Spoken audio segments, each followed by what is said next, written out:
How many requests did the Trump team or the Trump detail ask for? I can get you that number in a queue. You don't know now. So I can speak to the ones that reported in the Washington Post, and we can go through them if you like. But you don't know how many requests there were. In general, how many requests since 2021 that the former Trump detail has made a request for assets? You've had 2 weeks. You had a spokesperson put something out that is false on its face. By the way, did you approve this statement when it went out? I don't know if I did or didn't, Senator. Has this spokesperson, is he still employed? Does he still have a job? He is still employed, Senator. So he lied on behalf of the Secret Service. He still has a job. Did your predecessor, the former director, did she approve this statement? Okay, pause. Did you just see that? Because I need a second before we watch the rest of this. What you just watched was Ted Cruz doing what very few people in Washington actually have the spine to do. He walked into that hearing room, sat across from the acting Secret Service director, and refused to let him dodge a single answer. And the director fumbled, repeatedly, on camera. Now, I want to be fair. We're about to watch the full video together, so pay close attention. Count how many times the director avoids a direct yes or no question. Count how many times Cruz has to repeat himself because the man simply will not answer. And ask yourself, if there is nothing to hide, why is it this hard? This is what congressional oversight is supposed to look like. This is accountability. If you're new here, hit subscribe because this is exactly the kind of content we cover. Real politics, real accountability, no spin. Let's watch the whole thing, then we talk. Thank you, Mr. Chairman. Mr. Rowe, thank you for being here. I agree with what you said at the outset, that the individual Secret Service agents demonstrated remarkable personal courage, putting their bodies in between the line of sight of the shooter and the president. That being said, the bravery of the line agents is quite different from the decisions of Secret Service leadership.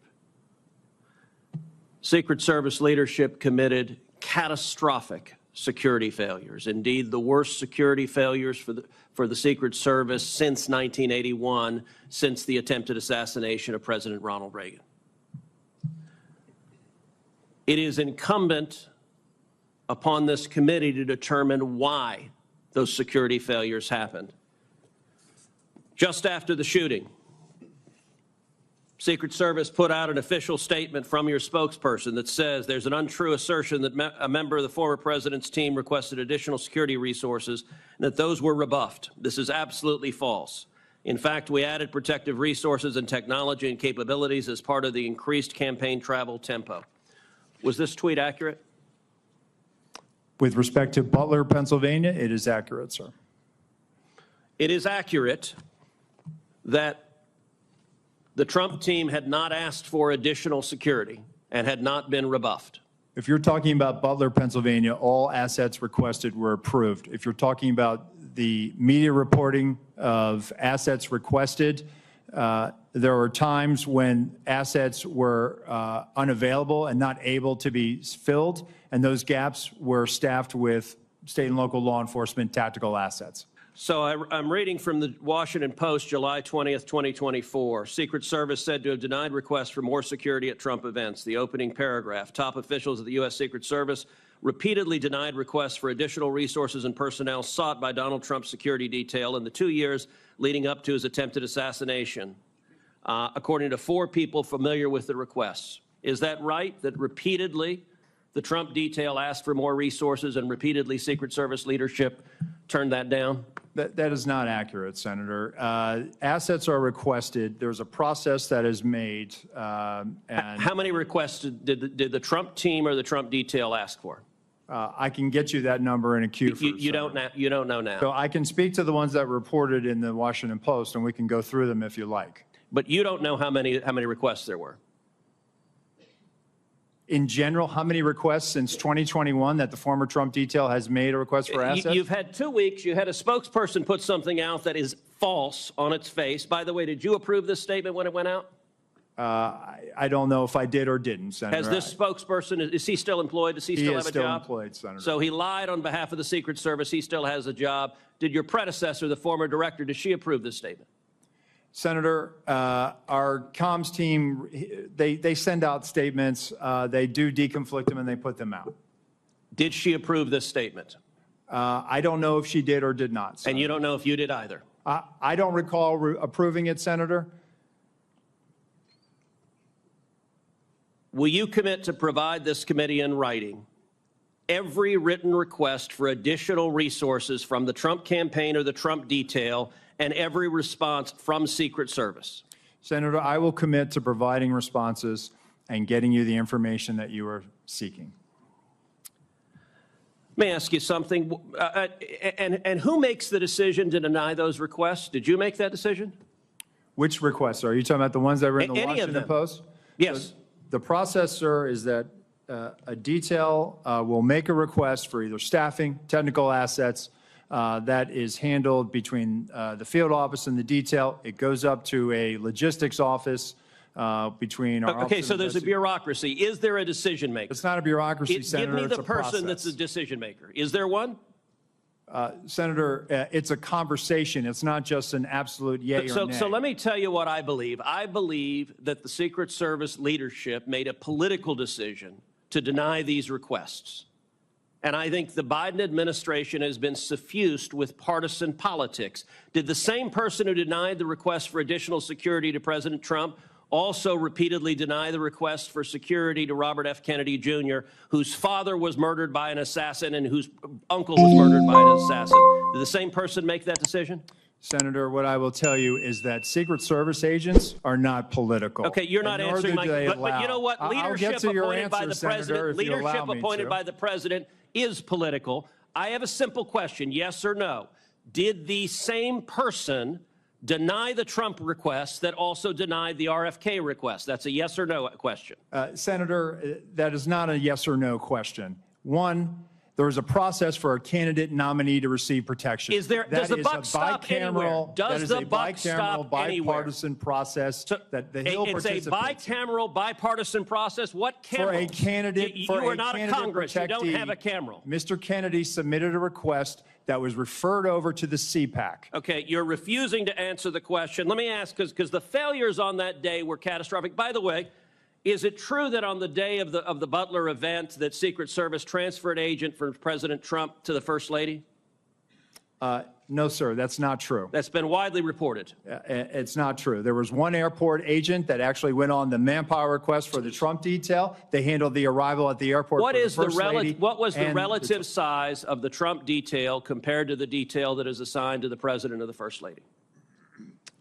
Senator, the former president travels with a full shift, just like the president. What's so the exact same size? Is that your testimony that President Trump had the same size detail that President Biden has?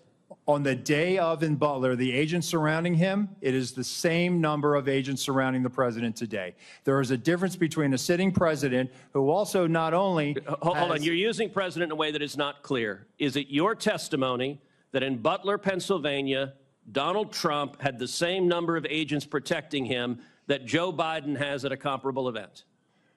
I'm telling you the shift, the close protection shift surrounding. That's a yes what or you no. asked me, Senator, and I'm trying to answer it. You are not answering it. Is it the same number of agents or not? Senator, there is a difference between the sitting president of the United States. Then what's the difference? The difference? 2x, 3x, 5x, National 10x? Command Authority to launch a nuclear strike, sir. I'm not there are other asking. assets How many that more travel with agents? the president that Sir, the former president sir, will you are not get. refusing to but answer the number straight. of Secret Service Sir, agents protecting him. Stop interrupting me. Go ahead, You Senator. are refusing to answer clear and direct questions. I am asking the relative difference in the number of agents between those assigned to Donald Trump and those assigned to Joe Biden. I'm not asking why you assign more to Joe Biden. I'm asking, is the difference, is it 2x? Is it 3x? Is it 5x? Is it 10x? Senator, I will get you that number so you can see it with your own eyes. Senator Marshall, you're recognized for your questions. Thank you, Mr. Chairman. Director Rowe. All right, we're back. And honestly, that was even harder to watch the second time around. Harder for the Secret Service anyway. Ted Cruz came into that room prepared. He had the Washington Post article in hand. He had the timeline. He had specific questions ready. And every time the director tried to use bureaucratic language to muddy the water, Cruz pulled him straight back.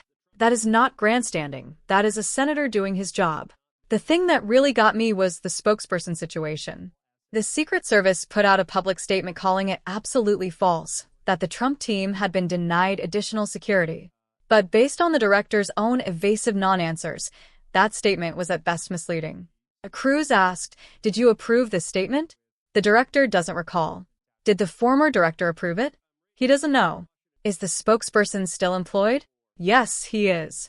So a government agency puts out a statement that a sitting senator is calling false. Nobody knows who approved it, and the person who sent it still has a job. Cruz was right to hammer on that. Then there is the detail size question, and this is where the director looked the worst.